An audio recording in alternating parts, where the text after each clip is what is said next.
तर मित्रांनो, पुन्हा एका नव्या फ्रेश व्हिडिओमध्ये आपले स्वागत आहे. आणि आज आपण मागच्या व्हिडिओसारखेच अतिशय महत्त्वाचे जी.के प्रश्न पाहणार आहोत, जे महाराष्ट्रातील प्रत्येक भरतीसाठी अतिशय उपयुक्त राहणारे प्रश्न असतील. त्यामुळे या व्हिडिओला सुरूपासून शेवटपर्यंत पाहायचं आहे. आणि त्याच्यानंतर जर आपल्याला व्हिडिओ आवडला तर या व्हिडिओला एक लाईक आणि या चॅनलला सबस्क्राईब जरूर करून घ्यायचं आहे. तर चला व्हिडिओला सुरुवात करूया. सर्वात पहिला प्रश्न असा आहे, राईट टू रिकॉल हा कायदा राबवणारे भारतातील पहिले राज्य कोणते आहे? राईट टू रिकॉल हा कायदा राबवणारे भारतातील पहिले राज्य कोणते आहे? तर उत्तर आहे पंजाब हे भारतातील पहिले राज्य आहे ज्याने राईट टू रिकॉल हा कायदा राबवला आहे. पुढचा प्रश्न, महाराष्ट्र राज्यात केंद्रीय कापूस संशोधन संस्था कोठे आहे? महाराष्ट्र राज्यामध्ये केंद्रीय कापूस संशोधन संस्था कोठे आहे? तर उत्तर आहे नागपूर या ठिकाणी महाराष्ट्रामध्ये केंद्रीय कापूस संशोधन संस्था आहे. पुढचा प्रश्न, कोयना धरणाच्या जलाशयास काय म्हटले जात असते? कोयना धरणाच्या जलाशयास काय म्हटले जात असते? तर उत्तर आहे शिवाजी सागर असे कोयना धरणाच्या जलाशयास म्हटले जात असते. पुढचा प्रश्न, सर्वात हलका धातू कोणता आहे? सर्वात हलका धातू कोणता आहे? तर उत्तर आहे लिथियम हा सर्वात हलका धातू आहे. लिथियम हा सर्वात हलका धातू आहे.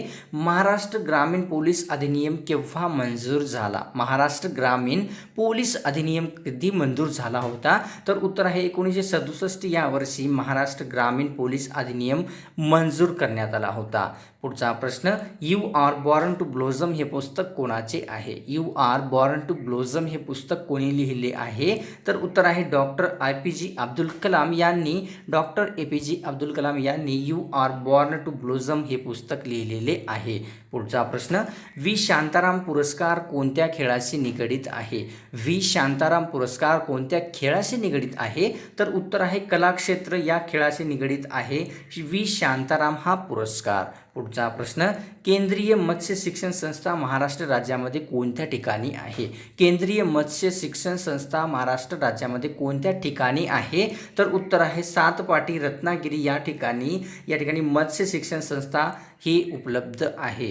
पुढचा प्रश्न, 1924 मध्ये महाराष्ट्र धर्म हे वृत्तपत्र कोणी सुरू केले होते? 1924 मध्ये महाराष्ट्र धर्म हे वृत्तपत्र कोणी सुरू केले होते? तर उत्तर आहे विनोबा भावे यांनी 1924 या साली महाराष्ट्र धर्म हे वृत्तपत्र सुरू केले होते. पुढचा प्रश्न, भारताचे शेवटचे व्हाईसराय कोण होते? भारताचे सर्वात शेवटचे व्हाईसराय कोण होते? तर उत्तर आहे लॉर्ड माउंटबॅटन हे भारतातील सर्वात शेवटचे व्हाईसराय होते. पुढचा प्रश्न, सवाई मानसिंग हे हॉकीचे प्रसिद्ध स्टेडियम कोठे आहे? सवाई मानसिंग हे हॉकीचे प्रसिद्ध स्टेडियम कोठे आहे? तर उत्तर आहे जयपूर या ठिकाणी सवाई मानसिंग हे हॉकीचे प्रसिद्ध स्टेडियम आहे. पुढचा प्रश्न, जागतिक दहशतवाद विरोधी दिन म्हणून कोणता दिवस पाळला जात असतो? जागतिक दहशतवाद विरोधी दिन म्हणून कोणता दिवस पाळला जात असतो? तर उत्तर आहे 11 सप्टेंबर हा दिवस जागतिक दहशतवादी विरोधी दिन म्हणून पाळला जात असतो. पुढचा प्रश्न, भारतातील पहिले इलेक्ट्रॉनिक शहर कोणते आहे? भारतातील पहिले इलेक्ट्रॉनिक शहर कोणते आहे? तर उत्तर आहे बेंगलोर हे भारतातील सर्वात पहिले इलेक्ट्रॉनिक शहर आहे. पुढचा प्रश्न, करो या मरो हा नारा महात्मा गांधींनी केव्हा दिला? करो या मरो हा नारा महात्मा गांधी यांनी केव्हा दिला होता? तर उत्तर आहे 1942 या वर्षी करो या मरो हा नारा महात्मा गांधी यांनी पुकारला होता. पुढचा प्रश्न, भारतातील पहिले महिला विद्यापीठ कोणी सुरू केले? भारतातील पहिले महिला विद्यापीठ कोणी सुरू केले होते? तर उत्तर आहे महर्षी कर्वे यांनी भारतामध्ये सर्वात पहिले महिला विद्यापीठाची स्थापना केली होती. पुढचा प्रश्न, कसारा घाट कोणत्या दोन महामार्गादरम्यान येतो? कसारा घाट हा कोणत्या दोन महामार्गादरम्यान येत असतो? तर उत्तर आहे नाशिक मुंबई या दोन महामार्गादरम्यान कसारा घाट हा येत असतो. पुढचा प्रश्न, आदर्श गाव ही संकल्पना कोणाची आहे? आदर्श गाव ही संकल्पना कोणाची आहे? तर उत्तर आहे अण्णा हजारे यांची आदर्श गाव ही संकल्पना आहे. पुढचा प्रश्न, पैठण हे शहर कोणत्या नदीकाठी वसलेले आहे? पैठण हे शहर कोणत्या नदीकाठी वसलेले आहे? तर उत्तर आहे गोदावरी या नदीकाठी पैठण हे शहर वसलेले आहे. पुढचा प्रश्न, भारतातील डायमंड हार्बर शहर कोणते आहे? भारतातील डायमंड हार्बर या नावाने कोणते शहर ओळखले जाते? तर उत्तर आहे कलकत्ता हे भारतातील डायमंड हार्बर या नावाने ओळखले जाणारे शहर आहे. पुढचा प्रश्न, वित्त आयोग कोणाकडून नेमला जात असतो? वित्त आयोग कोणाकडून नेमला जात असतो? तर उत्तर आहे राष्ट्रपती यांच्याकडून वित्त आयोग नेमला जात असतो. पुढचा प्रश्न, मदर तेरेसा यांना कोणत्या संशोधनाचा नोबेल पुरस्कार दिला होता? मदर तेरेसा यांना कोणत्या संशोधनाचा नोबेल पुरस्कार दिला होता? तर उत्तर आहे शांतता या संशोधनाचा नोबेल पुरस्कार मदर तेरेसा यांना देण्यात आला होता. पुढचा प्रश्न, फाउंटन पेनचा शोध कोणी लावला होता? फाउंटेन पेनचा शोध कोणी लावला होता? तर उत्तर आहे लुईस वॉटरमन यांनी फाउंटन पेनचा शोध लावला होता. सन 1981 साली कोणत्या जिल्ह्याचे विभाजन करून जालना जिल्ह्याची निर्मिती केली गेली? सन 1981 साली कोणत्या जिल्ह्याचे विभाजन करून जालना या जिल्ह्याची निर्मिती केली गेली? तर उत्तर आहे औरंगाबाद या जिल्ह्याचे विभाजन करून जालना या जिल्ह्याची निर्मिती केली गेली 1981 या साली. पुढचा प्रश्न, रॅमन मॅगसेसे पुरस्काराचे पहिले महाराष्ट्रीय मानकरी कोण आहेत? रॅमन मॅगसेसे पुरस्काराचे पहिले महाराष्ट्रीय मानकरी कोण आहेत? तर उत्तर आहे विनोबा भावे हे रॅमन मॅगसेसे पुरस्काराचे पहिले महाराष्ट्रीय मानकरी ठरले होते. पुढचा प्रश्न, सूर्यमालेतील सर्वात वेगवान परिभ्रमण करणारा ग्रह कोणता? सूर्यमालेतील सर्वात वेगवान परिभ्रमण करणारा ग्रह कोणता? तर उत्तर आहे बुध ग्रह हा सूर्यमालेतील सर्वात जास्त वेगाने परिभ्रमण करणारा एक ग्रह आहे. पुढचा प्रश्न, दोन खंडादरम्यान असलेले देश कोणता आहे? दोन खंडादरम्यान असलेला देश कोणता आहे? तर उत्तर आहे रशिया हा दोन खंडादरम्यान असलेला एक देश आहे. पुढचा प्रश्न, बंगालचा पहिला गव्हर्नर जनरल कोण होता? बंगालचा पहिला गव्हर्नर जनरल कोण बनला होता? तर उत्तर आहे रॉबर्ट क्लाइव्ह हा बंगालचा पहिला गव्हर्नर जनरल बनला होता. पुढचा प्रश्न, या ठिकाणी समिधा हे आत्मचरित्र कोणाचे आहे? समिधा हे आत्मचरित्र कोणाचे आहे? तर उत्तर आहे साधना आमटे यांचे समिधा हे आत्मचरित्र आहे. पुढचा प्रश्न, पहिली पंचवार्षिक योजना केव्हा सुरू झाली होती? पहिली पंचवार्षिक योजना केव्हा सुरू करण्यात आली होती? तर उत्तर आहे 1 एप्रिल 1951 या वर्षी पहिली पंचवार्षिक योजना सुरू करण्यात आली होती. पुढचा प्रश्न या ठिकाणी असा आहे मित्रांनो की आंतरराष्ट्रीय न्यायालय कोठे आहे? आंतरराष्ट्रीय न्यायालय कोठे आहे? तर उत्तर आहे हेग नेदरलँड या ठिकाणी आंतरराष्ट्रीय न्यायालय आहे. हेग नेदरलँड या ठिकाणी. पुढचा प्रश्न, शक्तिस्थळ हे कोणाचे समाधीस्थळ आहे? शक्तिस्थळ हे कोणाचे समाधीस्थळ आहे? तर उत्तर आहे इंदिरा गांधी यांचे शक्तिस्थळ हे समाधीस्थळ आहे. पुढचा प्रश्न, लोणावळा व खंडाळा ही दोन थंड हवेचे ठिकाण कोणत्या जिल्ह्यात आहेत? लोणावळा व खंडाळा ही दोन हवेची ठिकाणे कोणत्या जिल्ह्यात मोडतात येतात? तर उत्तर आहे पुणे या जिल्ह्यामध्ये लोणावळा व खंडाळा ही दोन थंड हवेची ठिकाणे मोडतात.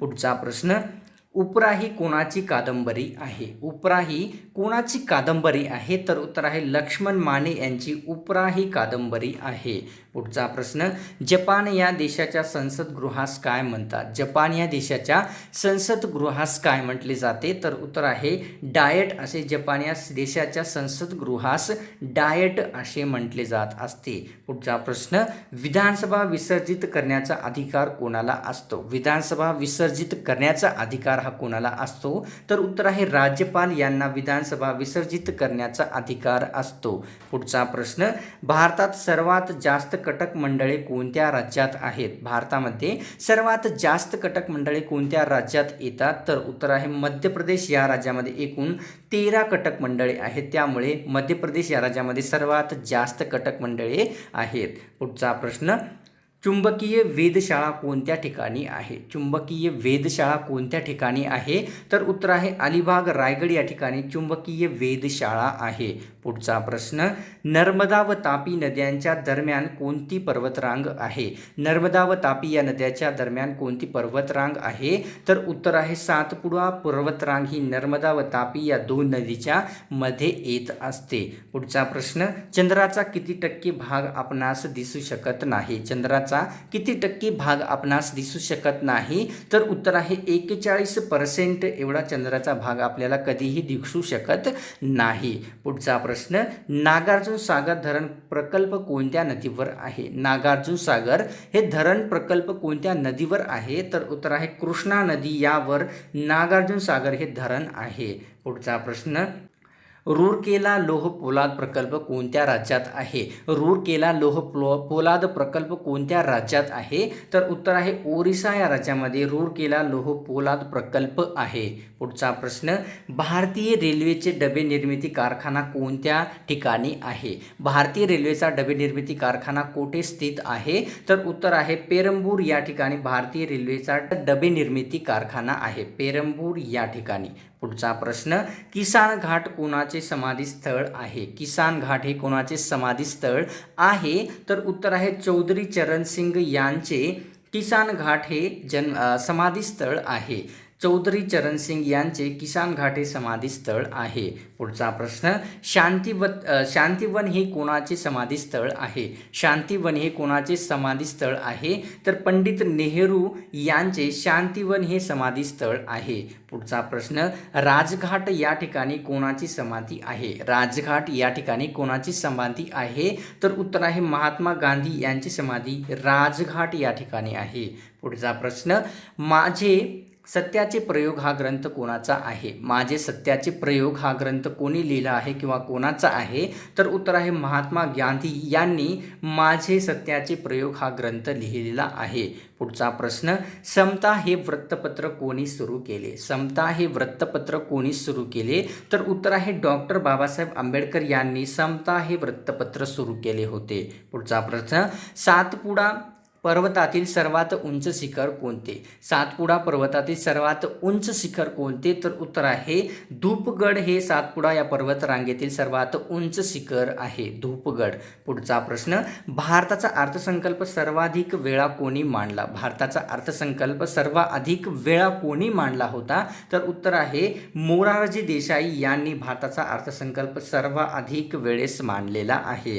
पुढचा प्रश्न, या ठिकाणी मित्रांनो आता आपण पाहणार आहोत भारताचे काही जनक व शिल्पकार काही महत्त्वाचे. तर सर्वात पहिला आहे आधुनिक भारताचे जनक कोण आहेत? आधुनिक भारताचे जनक कोण आहेत? तर उत्तर आहे राजाराम मोहन राय यांना आधुनिक भारताचे जनक म्हणून ओळखले जात असते. पुढचा प्रश्न, आधुनिक भारताचे शिल्पकार कोण आहेत? आधुनिक भारताचे शिल्पकार कोण आहेत? तर उत्तर आहे पंडित जवाहरलाल नेहरू हे आधुनिक भारताचे शिल्पकार आहेत. पुढचा प्रश्न या ठिकाणी असा आहे, भारतीय अर्थशास्त्राचे जनक कोण आहेत? भारतीय अर्थशास्त्राचे जनक कोण आहेत? तर उत्तर आहे दादाभाई नौरोजी हे भारतीय अर्थशास्त्राचे जनक आहेत. पुढचा प्रश्न, भारतीय राष्ट्रवादाचे जनक कोण आहेत? भारतीय राष्ट्रवादाचे जनक म्हणून कोणाला ओळखले जाते? तर उत्तर आहे सुरेंद्रनाथ चटर्जी यांना भारतीय राष्ट्रवादाचे जनक म्हणून ओळखले जात असते.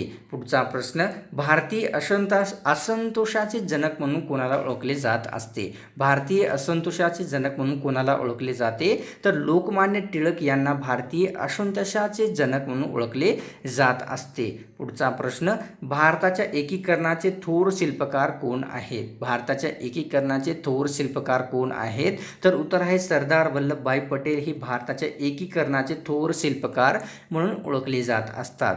मराठी वृत्तपत्र सृष्टीचे जनक कोण आहेत? मराठी वृत्तपत्र सृष्टीचे जनक म्हणून कोणाला ओळखले जाते? तर उत्तर आहे आचार्य बाळशास्त्री जांभेकर यांना मराठी वृत्तपत्राचे सृष्टीजनक म्हणून ओळखले जात असते. आचार्य बाळशास्त्री जांभेकर यांना वृत्तपत्राचे सृष्टीचे जनक म्हणून ओळखले जात असते. पुढचा प्रश्न, भारतीय चित्रपट सृष्टीचे जनक म्हणून कोणाला ओळखले जात असते? भारतीय चित्रपट सृष्टीचे जनक म्हणून कोणाला ओळखले जाते? तर उत्तर आहे दादाभाई नौरोजी यांना भारतीय चित्रपट सृष्टीचे जनक म्हणून ओळखले जात असते.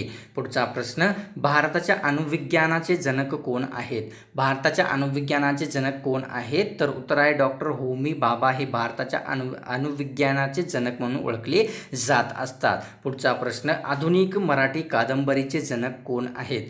आधुनिक मराठी कादंबरीचे जनक कोण आहेत? तर उत्तर आहे आपटे, ह ना आपटे हे आधुनिक मराठी कादंबरीचे जनक म्हणून ओळखले जात असतात. पुढचा प्रश्न या ठिकाणी असा आहे मित्रांनो की आधुनिक मराठी कवितेचे जनक कोणते आहेत? आधुनिक मराठी कवितेचे जनक म्हणून कोणाला ओळखले जाते? तर उत्तर आहे केशवसूत यांना आधुनिक मराठी कवितेचे जनक म्हणून ओळखले जात असते. स्थानिक स्वराज्य संस्थेचे जनक कोण आहेत? स्थानिक स्वराज्य संस्थेचे जनक म्हणून कोणाला ओळखले जाते? तर उत्तर आहे लॉर्ड रिपन यांना स्थानिक स्वराज्य संस्थेचे जनक म्हणून ओळखले जात असते.